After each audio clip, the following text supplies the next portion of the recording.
ધોરણ 5 પ્રકરણ 7 ગણિત। તમે પેટર્ન કે ભાત જોઈ શકો છો?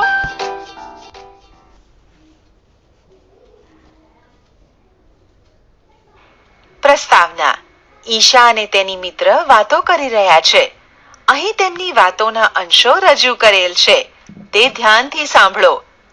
નિકિતા કહે છે, ઈશા, તારું સ્કર્ટ સુંદર છે।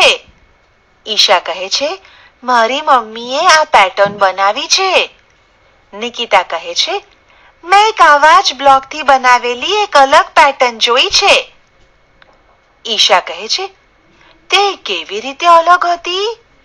નિકિતા કહે છે, તારા સ્કર્ટમાં પેટર્નનો નિયમ છે, એકવાર બ્લોક ઉપર, પછી નીચે અને આ જ ક્રમમાં તે આગળ વધે છે, પરંતુ મારા ભાઈના કુર્તામાં પહેલા તે બ્લોક ઉપર છે, પછી દરેક વખતે ચોથા ભાગ જેટલું ફરે છે। નિયમ એવો છે કે બ્લોક દરેક વખતે ઘડિયાળના કાંટાની દિશામાં ચોથા ભાગ જેટલું ફરે છે। ઘડિયાળની દિશામાં એટલે જમણીથી ડાબી બાજુ ફેરવવો। 1/4 એટલે 1નો ચોથો ભાગ ફેરવવો।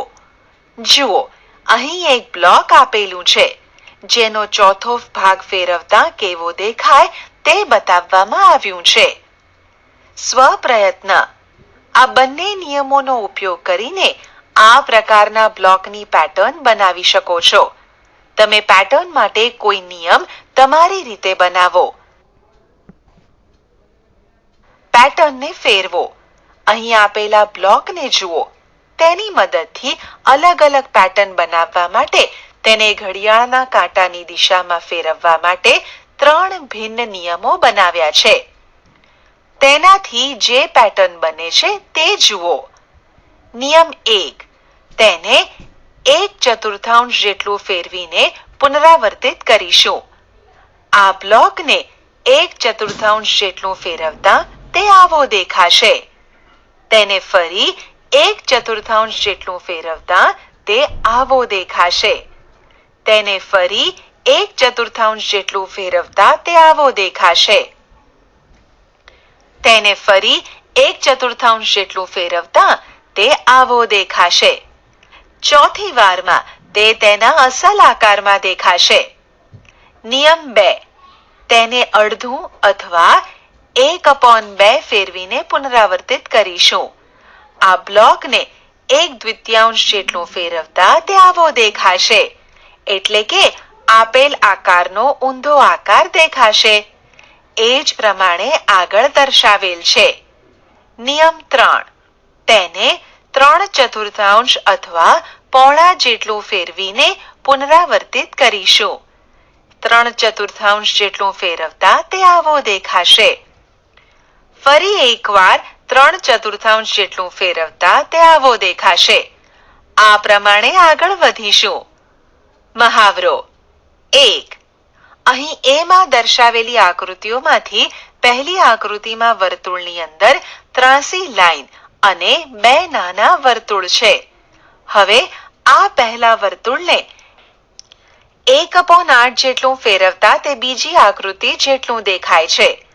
ફરી બીજી આકૃતિને 1/8 જેટલું ફેરવતા તે ત્રીજી આકૃતિ જેટલું દેખાય છે। તે આપણે ચોથા ખાલી સ્થાન માટે ત્રીજી આકૃતિને 1/8 જેટલું ફેરવીશું, જે આવું દેખાશે, અને છેલ્લા ખાલી સ્થાન માટે ચોથી આકૃતિને 1/8 જેટલું ફેરવીશું, જેથી આપણને પાંચમી આકૃતિ આવી દેખાશે। બી, અહીં બી માં દર્શાવેલ n ને 1/4 જેટલું ફેરવતા તે આકૃતિ 2 માંના n જેવો દેખાશે। ફરીથી આકૃતિ 2 ના n જેવા આકારને 1/4 જેટલું ફેરવતા આકૃતિ 3 માંનો n મળશે। આ જ રીતે બાકીના 2 ખાલી સ્થાન માટે આગળની પેટર્નનો ચોથો ભાગ લઈશું, જેથી આવા આકારો મળશે। સી, અહીં સી માં દર્શાવેલી પેટર્ન મેળવવા દરેક વખતે છઠ્ઠા ભાગ જેટલું ફેરવીશું। ડી, અહીં ડી માં દર્શાવેલી પેટર્ન મેળવવા દરેક વખતે ચોથા ભાગ જેટલું ફેરવીશું. 2. આ પેટર્ન જુઓ. એ આ પેટર્નને દરેક વખતે 1/8 જેટલું કાટખૂણાથી અડધો એટલે 45 અંશના ખૂણે ફરે તો તેના પછી શું આવશે? તેના પર યોગ્ય નિશાની કરો. આ પેટર્નને 1/8 જેટલું ફેરવતા આ પેટર્ન જોવા મળશે. બી અને સી માંના આ નિયમનો ઉપયોગ કરીને જ્યાં સુધી પ્રથમ ચિત્ર ફરીથી ન મળે ત્યાં સુધી આગળ વધતા જાઓ. અહીં આપેલ પેટર્નમાં દરેક વખતે 1/8 જેટલું ફેરવતા આ રીતના આકારો મળતા રહેશે. 3. નીચે લાલ લીટીની ડાબી બાજુએ કેટલીક પેટર્ન આપેલી છે. દરેક પેટર્ન માટેનો નિયમ લખો અને આ નિયમનો ઉપયોગ કરો અને લાલ લીટીની જમણી બાજુએ આપેલ પેટર્નમાંથી હવે પછી શું આવશે તે નક્કી કરી તેના પર સાચાની નિશાની કરો. એ આપેલ પેટર્નને 1/8 જેટલું ફેરવતા મળે છે, જેનો સાચો જવાબ આ છે. બી આપેલ પેટર્નને 1/4 જેટલું ફેરવતા મળે છે, જેનો સાચો જવાબ આ છે. સી આપેલ પેટર્નને 1/4 જેટલું ફેરવતા મળે છે, જેનો સાચો જવાબ આ છે. ડી આપેલ પેટર્નને 3/4 જેટલું ફેરવતા મળે છે, જેનો સાચો જવાબ આ છે. પેટર્ન જુઓ. નીચેનામાંથી જે પેટર્ન નિયમ અનુસાર ન હોય તેના પર નિશાની કરો તથા તેને સુધારો. એ અહીં આપેલી પેટર્નમાં છઠ્ઠી પેટર્ન નિયમ અનુસાર નથી. પેટર્નને 1/2 જેટલું ફેરવતા તે આવી દેખાય. બી અહીં આપેલી પેટર્નમાં છઠ્ઠી પેટર્ન નિયમ અનુસાર નથી. પેટર્નને 1/4 જેટલું ફેરવતા તે આવી દેખાય. સી અહીં આપેલી પેટર્નમાં 5મા નંબરની પેટર્ન નિયમ અનુસાર નથી. પેટર્નને અડધું જેટલું ફેરવતા આવી દેખાય છે. પહેલી 3 સીધી છે, જ્યારે બાકીની 3 અડધી ફેરવવાથી મળે છે. ડી અહીં આપેલી પેટર્નમાં ચોથા નંબરની પેટર્ન નિયમ અનુસાર નથી. પેટર્નમાં ત્રિકોણની અંદર ગોળ અને એની અંદર ચોરસ આ રીતનો હોવો જોઈએ, જે નથી. તેથી તેને તે રીતે કરીશું.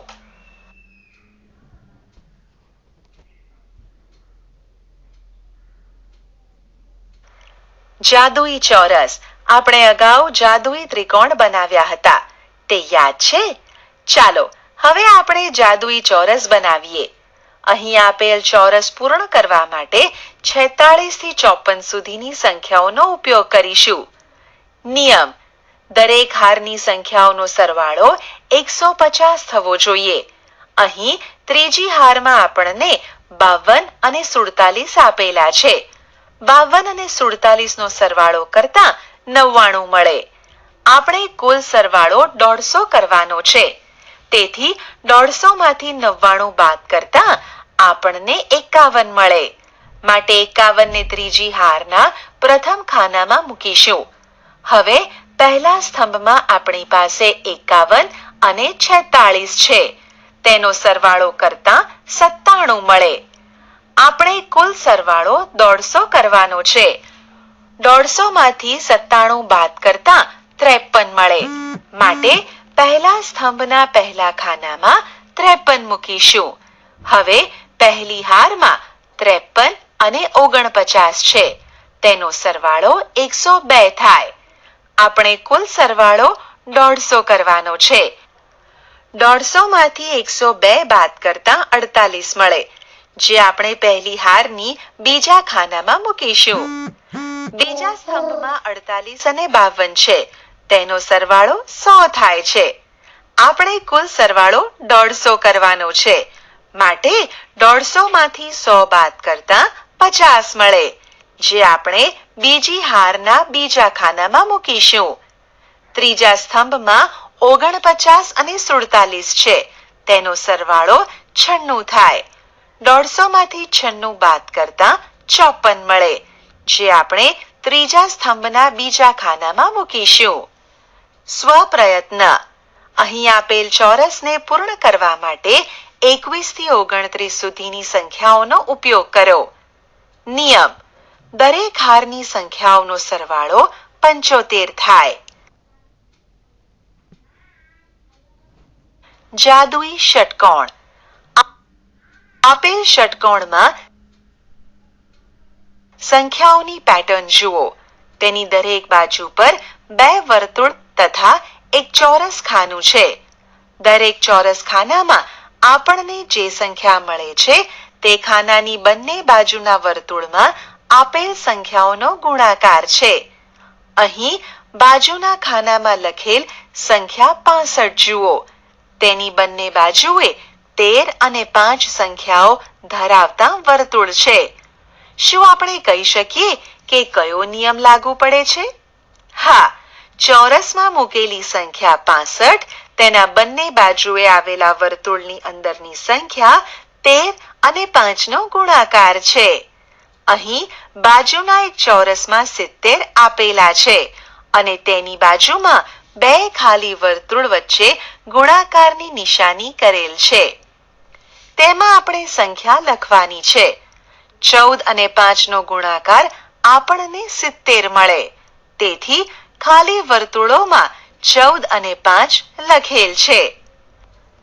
નીચે આપેલા ષટકોણને પૂર્ણ કરવા માટે ઉપર મુજબના નિયમોનો ઉપયોગ કરીશું. નિયમ છે, ચોરસ ખાનામાં આપેલ સંખ્યા એ તે ખાનાની બંને બાજુના વર્તુળમાં આપેલ સંખ્યાનો ગુણાકાર છે. અહીં એક વર્તુળમાં 9 અને ચોરસમાં 108 આપેલા છે. હવે આપણે વિચારીએ કે કેટલા 9 108 થાય? 12 ગુણ્યા 9 બરાબર 108 થાય. તેથી બીજા ખાલી વર્તુળમાં 12 લખીશું. તે પછી ખાલી ચોરસની બંને બાજુના વર્તુળમાં 11 અને 9 આપેલા છે. તેથી ચોરસમાં 11 ગુણ્યા 9 બરાબર 99 લખીશું. બીજા એક ખાલી ચોરસની બંને બાજુના વર્તુળમાં 11 અને 6 આપેલા છે. તેથી ચોરસમાં 11 ગુણ્યા 6 બરાબર 66 લખીશું.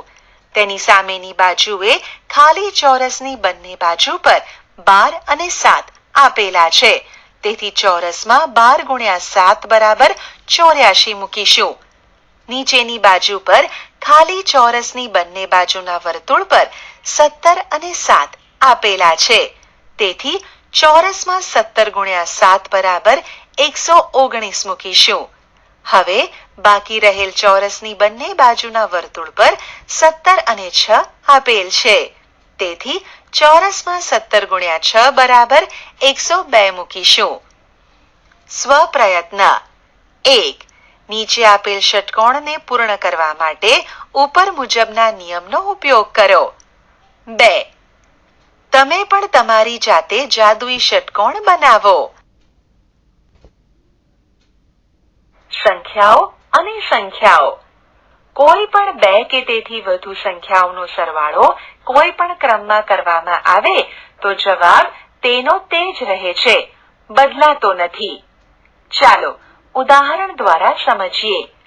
આપણે 3 અને 4 નો સરવાળો કરીએ તો 7 આવે અને 4 અને 3 નો પણ સરવાળો 7 આવે. ખરું ને? અહીં આ રીતે 24 + 19 અને 37 નો સરવાળો બતાવવામાં આવેલો છે.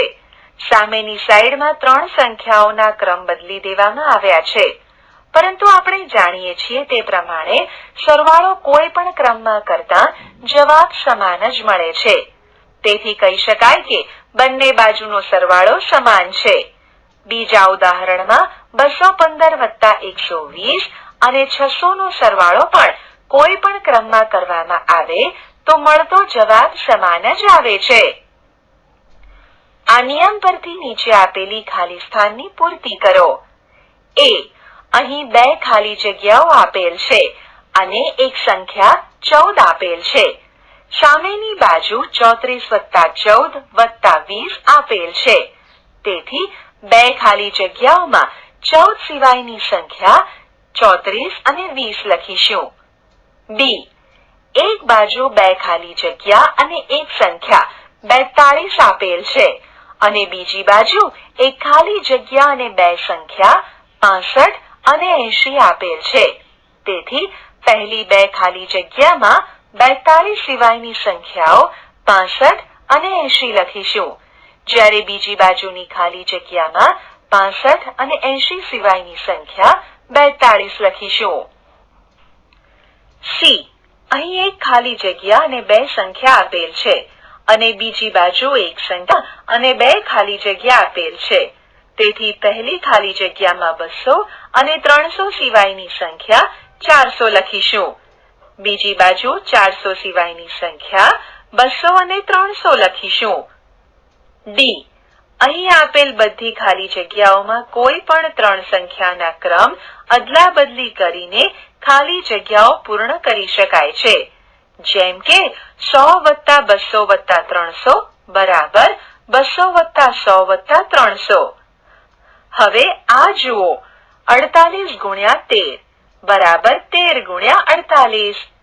તમે જાણો જ છો કે સરવાળો કોઈ પણ ક્રમમાં કરવાથી જવાબમાં કોઈ ફેરફાર થતો નથી. તેવી જ રીતે ગુણાકારને કોઈ પણ ક્રમમાં કરવામાં આવે તો જવાબમાં કોઈ ફેરફાર થતો નથી. અહીં આપેલ 48 × 13 અને 13 × 48 નો જવાબ સમાન મળે છે, તેથી તે સાચું છે.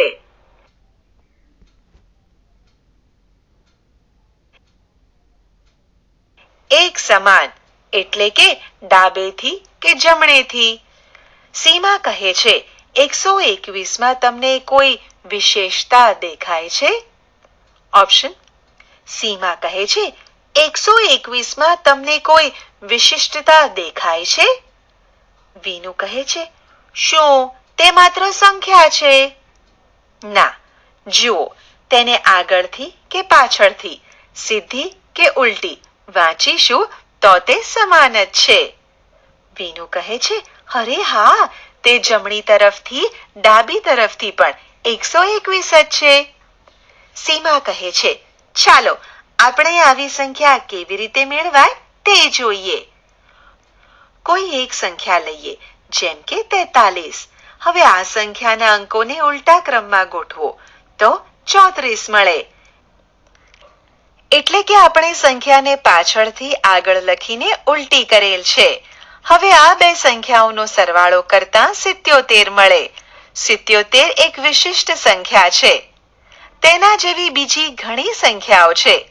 વીનુ કહે છે એક બીજી સંખ્યા લો, જેમ કે 48. આ સંખ્યાના અંકોને ઉલટા ક્રમમાં ગોઠવો તો 84 મળે. આ બે સંખ્યાઓનો સરવાળો કરતા 132 મળે.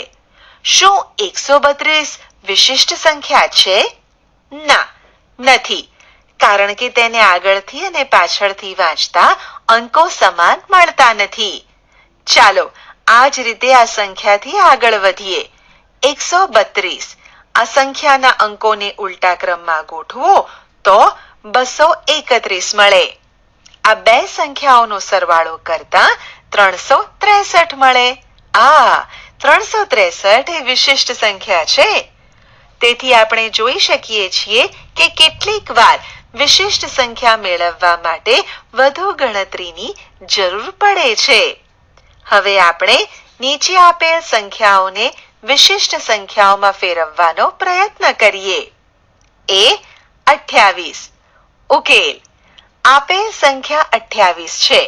આ સંખ્યાના અંકોને ઉલટા ક્રમમાં ગોઠવતા 82 મળે. આ બંને સંખ્યાઓનો સરવાળો કરતા 110 મળે.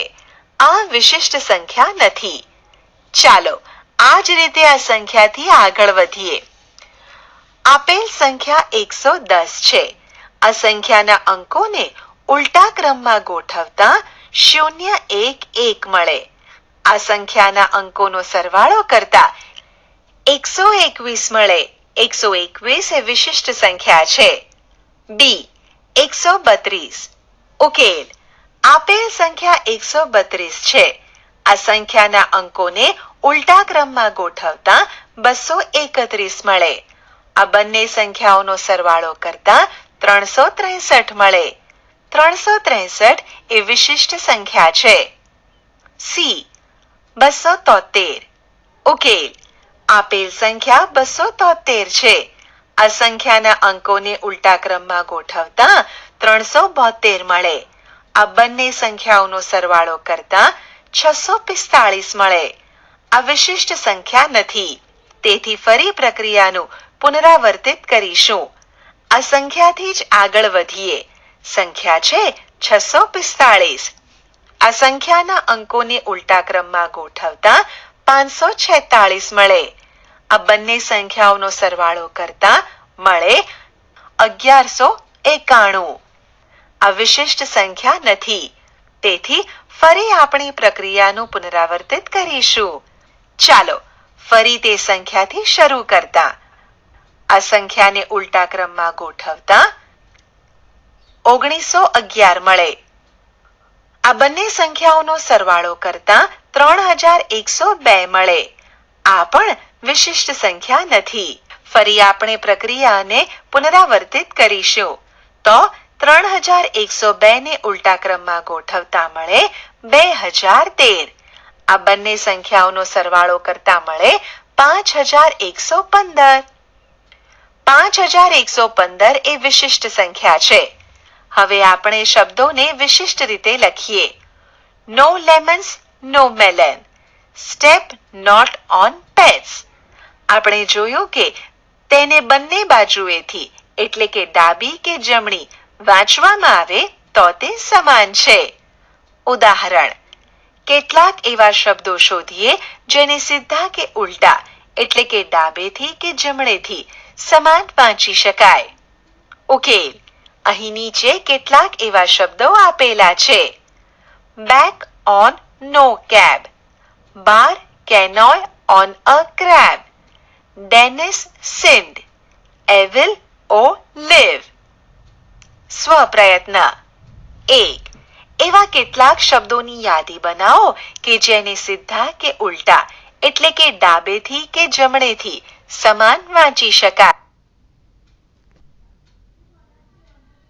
કેલેન્ડરનો જાદુ. અહીં આપેલ કેલેન્ડર જુઓ. આપણે કેલેન્ડર પર 3x3 9 તારીખોનું માપનું એક ચોરસ ખાનું બનાવીએ અને કેટલાક જાદુ જોઈશું.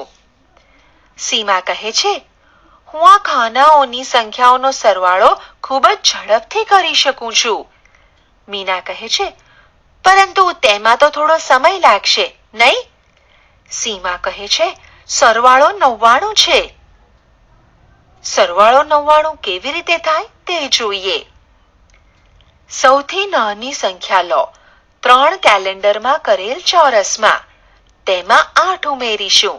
3 અને 8 નો સરવાળો 11 થાય. તેને 9 વડે.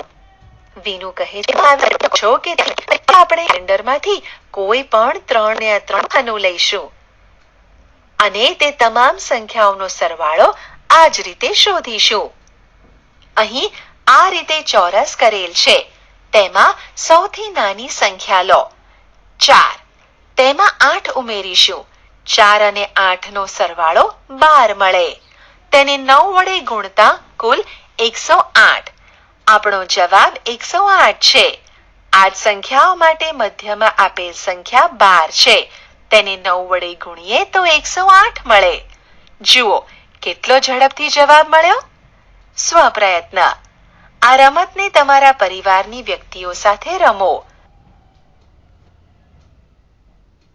સંખ્યાઓની કેટલીક વધારે પેટર્ન. કોઈ એક સંખ્યા 12 લઈએ. તેને દરેક વખતે વારાફરતી 2, 3, 4 વડે ગુણીશું. તેમાં દરેક વખતે 3 ઉમેરો. જવાબમાં કેટલો તફાવત આવે છે તે જોઈએ. 39 માંથી 27 બાદ કરતા 12 મળે. તેવી જ રીતે 51 માંથી 39 બાદ કરતા 12 મળે. તેથી કહી શકાય કે દરેક વખતે તફાવત એક સરખો મળે છે. અન્ય સંખ્યા લઈને આ જ પ્રમાણે કરો અને તેમાં દરેક વખતે ઉમેરવા માટે અલગ અલગ સંખ્યા લો. ઉદાહરણ તરીકે કોઈ એક સંખ્યા 10 લઈએ. તેમાં 2, 3, 4, વગેરે વડે ગુણીશું. તેમાં દરેક વખતે અલગ અલગ સંખ્યાઓ જેમ કે 2, 3, 4 વગેરે ઉમેરીશું. 10 ને 2 વડે ગુણતા 20 મળે. તેમાં 2 ઉમેરતા 22 મળે. 10 ને 3 વડે ગુણતા 30 મળે. તેમાં 3 ઉમેરતા 33 થાય. 10 ને 4 વડે ગુણતા 40 મળે. તેમાં 4 ઉમેરતા 44 થાય. 10 ને 5 વડે ગુણતા 50 મળે. તેમાં 5 ઉમેરતા 55 થાય. 10 ને 6 વડે ગુણતા 60 મળે. તેમાં 6 ઉમેરતા 66 થાય. 10 ને 7 વડે ગુણતા 70 મળે. તેમાં 7 ઉમેરતા 77 થાય. 10 ને 8 વડે ગુણતા 80 મળે. તેમાં 8 ઉમેરતા 88 થાય. 10 ને 9 વડે ગુણતા 90 મળે. તેમાં 9 ઉમેરતા 99 થાય. આપણે જોઈ શકીએ કે દરેક વખતે અલગ અલગ સંખ્યા ઉમેરવાથી પણ તફાવત 11 રહે છે. સ્વપ્રયત્ન. તમે પણ અન્ય સંખ્યા લઈને આ જ પ્રમાણે કરો અને તેમાં પણ દરેક વખતે ઉમેરવા માટે અલગ અલગ સંખ્યા લો. અહીં નીચે આપેલી સંખ્યાઓની પેટર્ન ધ્યાનથી જુઓ. શું આપણે તે આગળ વધારી શકીએ? આપણે તે ગણતરી દ્વારા કહી શકીએ. 9 માંથી 1 બાદ કરી 8 વડે ભાગતા 1 મળે. 98 માંથી 2 બાદ કરી 8 વડે ભાગતા 12 મળે. 987 માંથી 3 બાદ કરી 8 વડે ભાગતા 123 મળે. 9876 માંથી 4 બાદ કરી 8 વડે ભાગતા 1234 મળે. 98765 માંથી 5 બાદ કરી 8 વડે ભાગતા 12345 મળે. 987,654 માંથી 6 બાદ કરી 8 વડે ભાગતા 1,23,456 મળે. 98,76,543 માંથી 7 બાદ કરી 8 વડે ભાગતા 12,34,567 મળે. સ્માર્ટ સરવાળો. સીતા કહે, જો કોઈ તમને 10 સંખ્યાઓ એક સાથે ઉમેરવા આપે તો તમે શું કરશો? વિનુ કહે છે, અરે હું તો તે સરવાળો તરત જ કરી નાખીશ.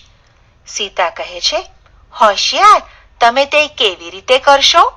વિનુ કહે છે, હું તો ઉમેરો કર્યા સિવાય જ સરવાળો કરી શકું છું. અહીં 1 થી 10 સુધીની સંખ્યાઓનો સરવાળો કરતા 55 મળે. 11 થી 20 સુધીની સંખ્યાઓનો સરવાળો કરતા 155 મળે. 21 થી 30 સુધીની સંખ્યાઓનો સરવાળો કરતા 255 મળે. 31 થી 40 સુધીની સંખ્યાઓનો સરવાળો કરતા 355 મળે. 41 થી 50 સુધીની સંખ્યાઓનો સરવાળો કરતા 455 મળે. 51 થી 60 સુધીની સંખ્યાઓનો સરવાળો કરતા 555 મળે.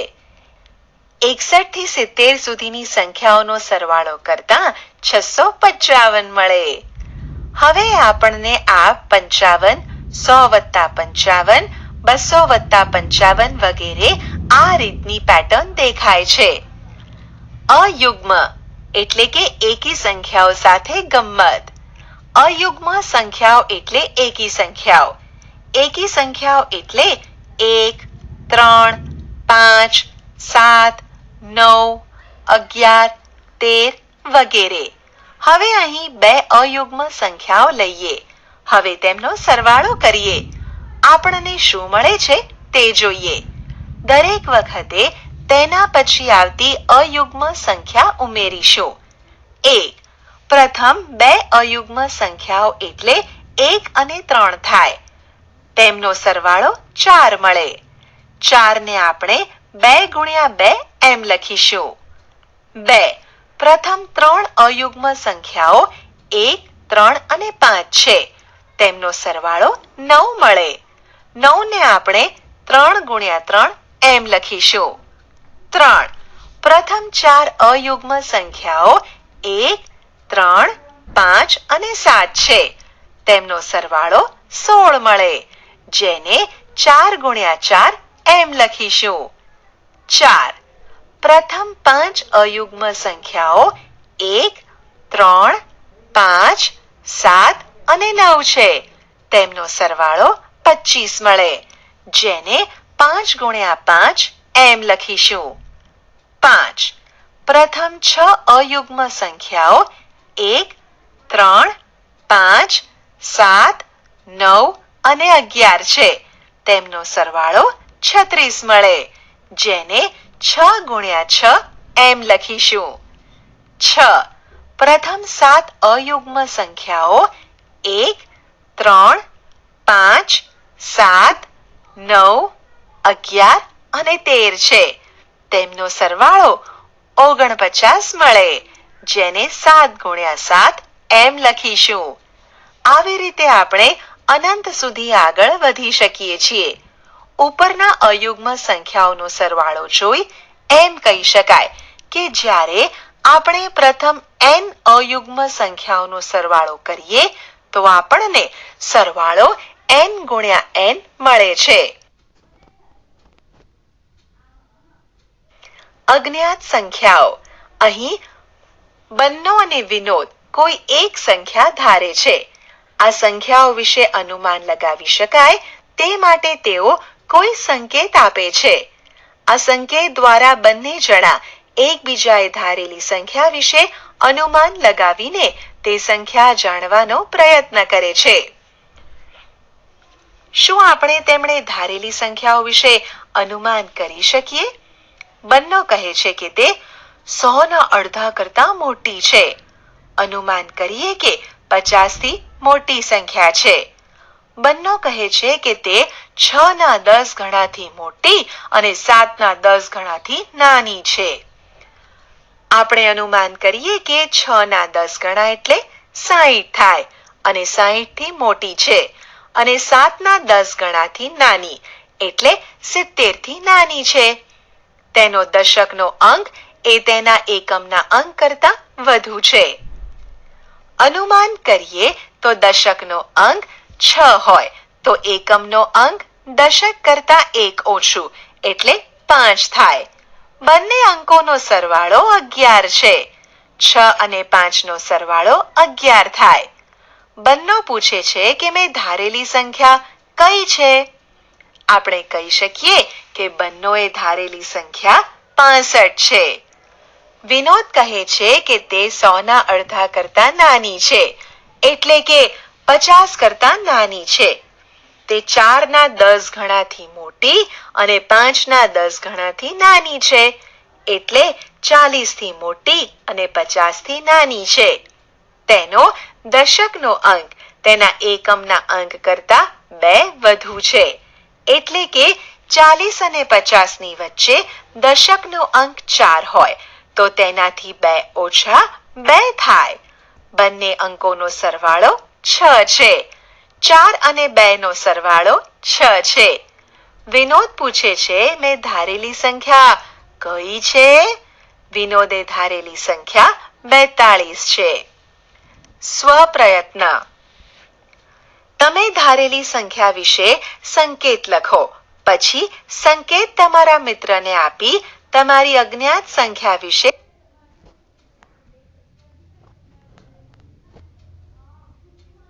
વિસ્મયકારક સંખ્યાઓ. 1. ધારો કે તમારા મિત્રની ઉંમર 18 વર્ષ છે. હવે તેમાં 5 ઉમેરો તો 18માં 5 ઉમેરતા 23 મળે. મળતા સરવાળાને 2 વડે ગુણો. અહીં 23 ને 2 વડે ગુણીશું જેમાંથી 46 મળે. તેમાંથી 10 બાદ કરો. 46 બાદ 10 બરાબર 36. હવે મળતી સંખ્યાને 2 વડે ભાગો. 36 ને 2 વડે ભાગતા 18 મળે. જુઓ તો આપણી ધારેલી સંખ્યા પાછી મળી. આ જોઈને જરૂર તમને આશ્ચર્ય થયું હશે. ચાલો આગળ આ પ્રમાણેની બીજી વિસ્મયકારક સંખ્યાઓ જોઈએ. 2. ધારો કે તે સંખ્યા 5 છે. તેના બમણા કરીશું. 5 ને 2 વડે ગુણતા 10 મળે. તેને 5 વડે ગુણીશું. 10 ને 5 વડે ગુણતા 50 ભાગીશું. 50 ને 10 વડે ભાગતા 5 મળે, જે આપણે ધારેલી સંખ્યા હતી. 3. કોઈ એક સંખ્યા લઈશું. ધારો કે તે સંખ્યા 2 છે. તેના બમણા કરીશું. 2 ને 2 વડે ગુણતા 4 આવે છે. ફરીથી તેના બમણા કરીશું. 4 ના બમણા કરો એટલે 4 ને 2 વડે ગુણતા 8 આવે છે. 8 માં ધારેલી સંખ્યા ઉમેરીશું એટલે 8 માં 2 ઉમેરતા 10 મળે. હવે ફરીથી તેના બમણા કરો તો 10 ને 2 વડે ગુણતા 20 મળે. તેને 10 વડે ભાગો. 20 ને 10 વડે ભાગીએ તો ફરી આપણે ધારેલી સંખ્યા 2 મળે. 4. સંખ્યાઓની આપેલી પેટર્ન જુઓ અને તેમાં આગળ વધો. 1 ને 1 વડે ગુણતા 1 મળે. 11 ને 11 વડે ગુણતા 121 મળે. 111 ને 111 વડે ગુણતા 12,321 મળે. આથી 12,34,321 મળે. જ્યારે આપણે કરીએ 1,111 ગુણ્યા 1,111. આથી 12,34,321 મળે. જ્યારે આપણે કરીએ 1,111 ગુણ્યા 1,111. સ્વપ્રયત્ન. હવે તમે જાતે આ રીતની વિસ્મયકારક સંખ્યાઓ બનાવો.